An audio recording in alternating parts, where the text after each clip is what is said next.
Hello viewers, let's see how to add, change and restore default picture in Windows 11. Changing profile picture is easy, but restoring it to the default profile icon is little tricky. So watch the video till end. So first click on Windows icon and then go to settings. When it open, come and click accounts.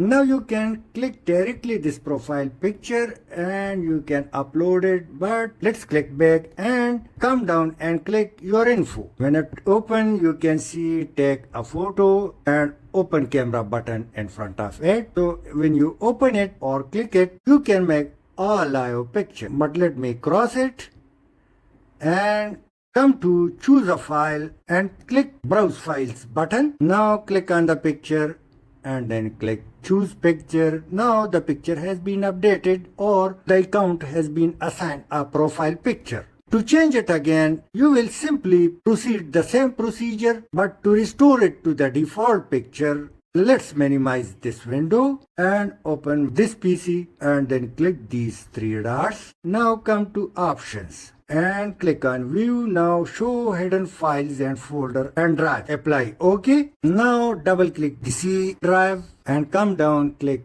program data. Now double click Microsoft and go up and double click default account pictures. These are hidden by default, so now you can see PNG or BMP files. Let me copy PNG file for my ease. So right click and copy, minimize it. Let me paste it on the desktop for Swift function. Now come back to accounts your info and click on browse files. Now select the user.png file and click choose picture button. Windows has restored its default picture duly assigned by Windows 11. Thanks for watching. Please share and subscribe.